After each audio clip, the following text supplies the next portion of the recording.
Hello people, how are you? Welcome, my name is Adam. This is Memento Mori via Sean the Book Maniac for a camera flip, okay? That's a lot. A camera flip, for those not in the know, which I'm guessing most of you are in the know considering you're watching Sean's channel right now, but camera flip is a thing that Sean started last year, where I think after he hit 1,000 subscribers, he invited viewers and commenters of his channel to submit videos for him to post. People who didn't already have channels. Whether it was a way for them to kind of ease into the bookish community, or whether it was people who just wanted to do a one-shot sort of deal, which such a great idea. And this year, just recently, Sean hit 2,000 subscribers. Congratulations, Sean. And he did the whole camera flip thing again. But this time with an added invitation to those who do have booktube channels, but who have been inactive, who've been MIA from the community. And I have a channel, it's called Memento Mori. I'll have it, Sean link it twice down below, okay? And yeah, I haven't posted over there for close to 6 months, and I won't dive into the reasons why, but I do plan to come back within the next like 2 or 3 weeks, and I thought, what better way to kind of, ease back into the community and get my sea legs back than to submit a video for camera flip. So Sean, thank you for having me on your channel. Congratulations on 2,000 subscribers, much deserved. And yeah, it's a lot of fun to be back and recording a video. It feels a little weird. As I said, Sean, I'm gonna be on best behavior. I will be making no Canadian jokes. I will not be going on a tangent about the whole bailing situation. We're in a celebratory mood, aren't we? We're on the cusp of summer here in Seattle. Also, I'm guessing in Tokyo, and we're all feeling good. And yeah, I'm all about putting that good energy out into the world. Okay, and bookish stuff, right? This is supposed to be a book video. I thought I would keep it very simple. Okay, again, as I take baby steps back into this whole thing, I thought I would just briefly run down the last 10 books that I've read. Nice and simple. I'm not going to go into great detail, but I thought as an added bonus, we could all play a game together called Would Sean Like This Book? Okay? And in his whole video for this, Sean was very clear that he didn't want these videos to be about him, but this is my camera flip, Sean. So I will be doing what I want. But yeah, we're gonna run down the 10 books and you at home, play along. Would Sean like this book, okay? We're gonna start with the most recent read and work our way down through the 10.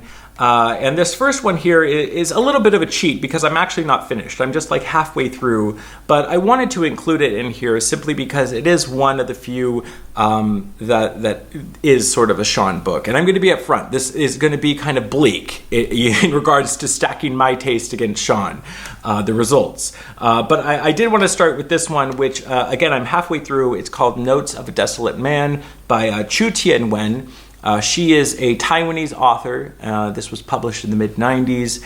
And yeah, I don't know quite how I feel about it yet, but it's good. It is, a very kind of familiar territory. It's about, a middle-aged man reflecting on his life, reflecting on his mortality. It's very stream of consciousness.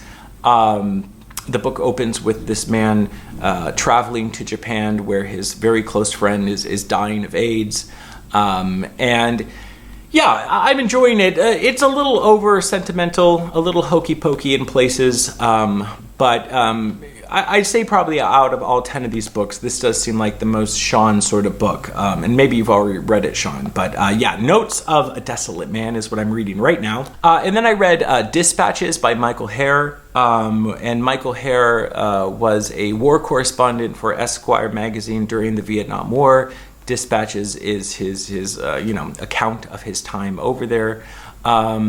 a seminal piece of the Vietnam War, and if you've seen my channel, I'm that stuff's crack to me. Anything related to the Vietnam War. Would Sean like it? Probably not. I've never seen him talk a lot about having interest in any war, let alone the Vietnam. So we're gonna say probably not a Sean book. Another recent read, I read my first book ever by Octavia Butler. It's called Dawn. I really liked it, and on paper it sounds like a very un-Sean book, right? Because it's sci-fi, and I know you've said you don't like sci-fi, Sean. It's about a woman who awakens to discover that the human race is largely extinct after a nuclear war, and what remaining humans are left have been abducted and enslaved by an alien race called, what are they called? The Oankali, okay? So it's kind of a goofy premise, but it's really good, and I think there's enough character and enough kind of sociological issues and commentary by Butler that even a non-sci-fi lover can really, chew on it.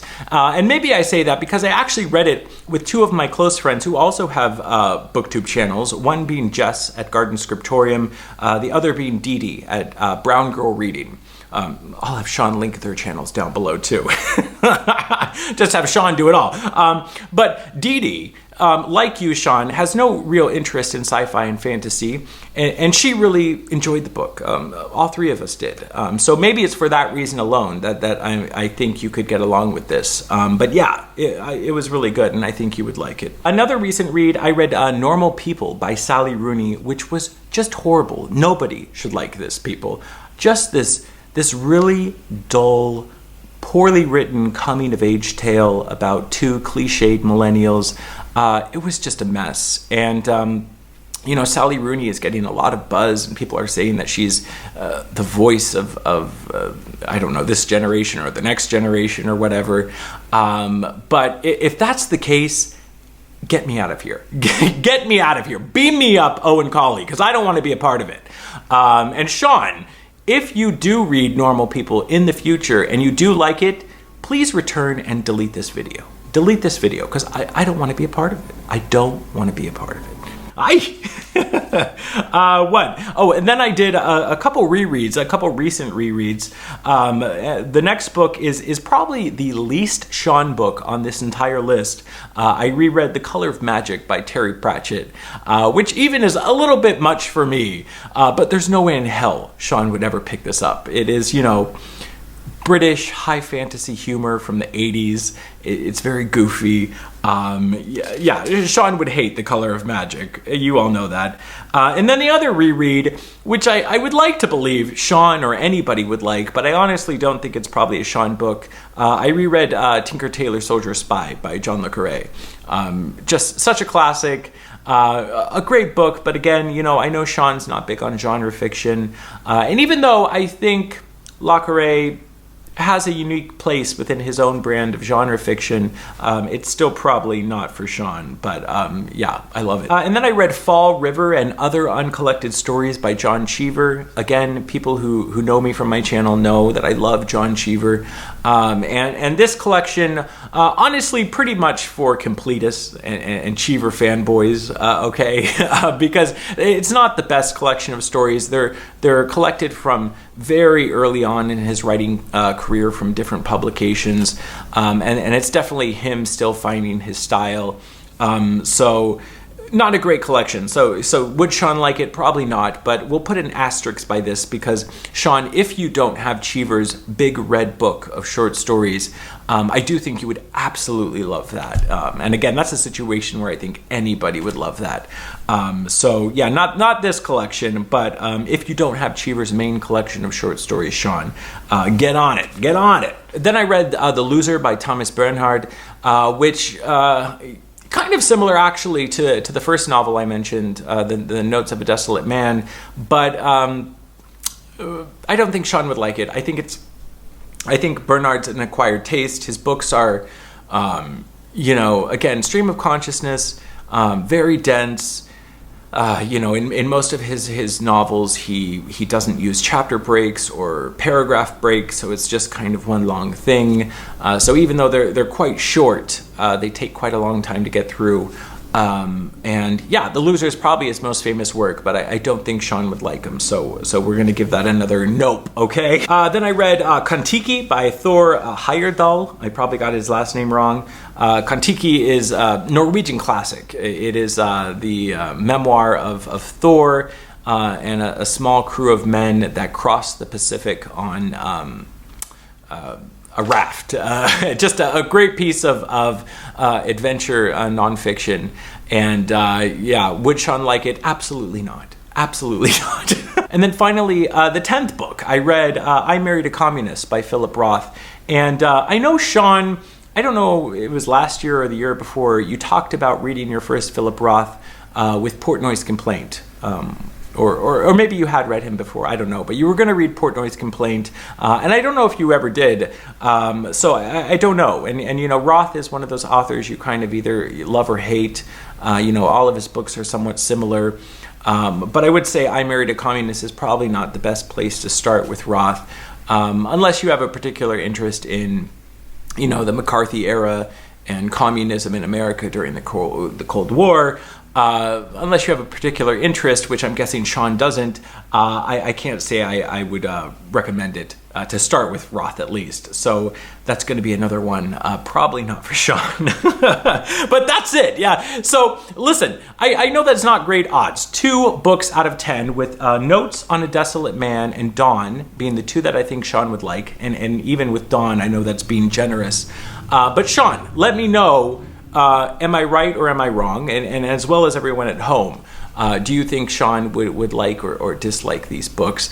And I do this not to try to like pit my taste against Sean by any means, because, you know, the thing that we love about this community is not that we all share the same tastes and we all read the same things.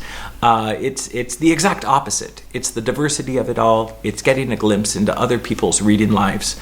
And I appreciate Sean for letting me share within his own you know, brand and his own channel here. So thank you guys. I feel a little kind of muddy in my presentation here, but as I said, I hope to be back soon making my own content on my channel.